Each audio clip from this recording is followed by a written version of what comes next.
We are back 8:09 with Emmy and Golden Globe winning actress Regina King. And get this, she is nominated for her first Oscar. That's right. The movie's called If Beale Street Could Talk. And she plays a mother in the 1970s in Harlem who accepts that her teenage daughter is pregnant while trying to talk some sense into others who don't. Take a look. That child is coming. It's your grandchild. I don't understand you. It's your grandchild. What difference does it make how he gets here? The child ain't got nothing to do with that. Ain't none of us got nothing to do with that. Regina King, good morning. Good morning. When you're doing that scene, are you like, that's my Oscar clip? That's it. Did you know there's something about this role? This might be the one. Yeah.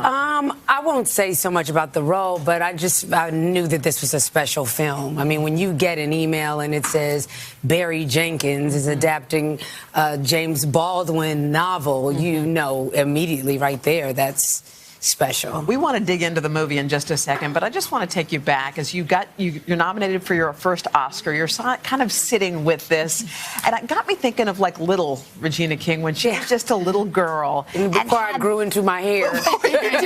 And the big dreams. And somebody asked me this question once, Regina, and it just struck me, so I'm going to ask you the same one. So you're a little girl. You're standing in your childhood bedroom, okay? Close your eyes, kind of look around, and describe what you see. Oh, it's funny. I'd see it immediately, but I went to two childhood bedrooms. Yeah. The first one was before my sister was born, so I had a big Dumbo, like post-it, like sticker on the wall, and then the other one is just yellow, with the butterfly, yellow and orange butterflies curtains that my grandmother made, and that was when my sister and I were sharing a room. Were you allowed to have posters up on the wall? Did you have trophies? Michael Jackson was on the wall in yellow, so yellow's a theme here, I guess. Yeah. Is this the stuff that you dreamed about when you were a little girl? Maybe not the Oscars per se, but to be an actress, to be a star. Oh my gosh, I was always acting things out, having conversations with myself, being someone else. My mother, I think, knew, something about those two. Well, back in the day when you were in 227 and when it all was just getting started, there was a woman there who inspired you, someone who you look up to even today. Tell us just a little bit about her influence. Marla Gibbs, I like to say she was the first. I mean, she was the first woman that I knew that was producing her own show, starring in her own show. She had her own dinner, like supper club. She had a school, a performing arts school. And I got to see that from 13 to 19, to just witness that and see her just handle it so elegantly. So a lot of times you're learning and don't even realize you're learning. So I think that was a lot of my preparation. You just won the Golden Globe, and as mentioned, we can't stop mentioning the fact that you are nominated for an Oscar, which is so well-deserved and so exciting. Is this a moment where you're kind of like taking a deep breath and soaking it in and kind of thinking about how you got here?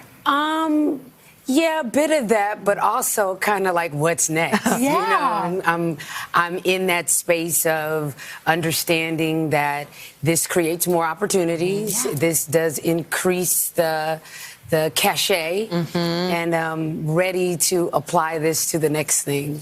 Your role in Beale Street is just phenomenal. You're a scene stealer, and you are always somebody who models your characters after somebody. Yes. So who was the first person you thought of when you started playing this role? My grandmother and my mother. They're both women that they lead with love. They're women that people always want to be around them. They want a hug from them. They want to hear their advice on something.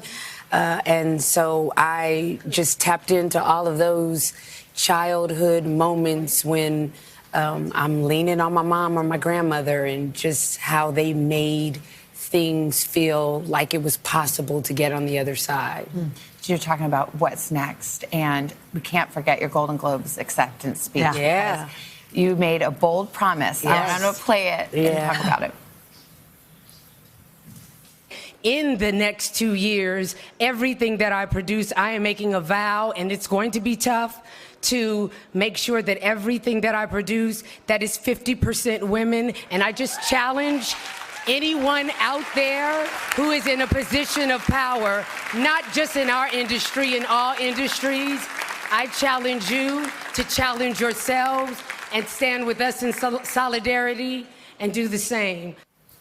That was a wow moment. Yeah. And you said it's not like that's easy. Oh no. Yeah. And then when like you say something and you make sure that I am aware, I'm not crazy. There's accountability. Yeah. You look at some people's faces like, ooh, Regina.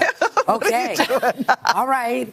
But it's possible. Yeah. There are women that are talented but just have not had the opportunity to show their talent.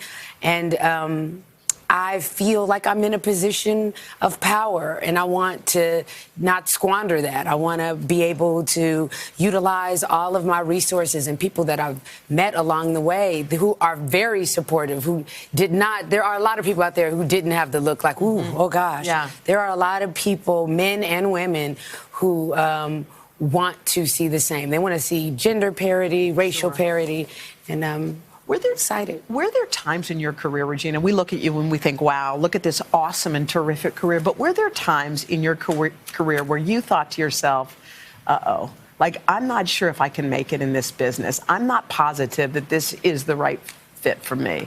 Honestly, I never felt like it wasn't the right fit for me, but yes, there were times that felt like, ooh, is this gonna, I'm stuck. Yeah. Is this gonna work out? I know I'm going to find a way to shift upward, not a lateral move.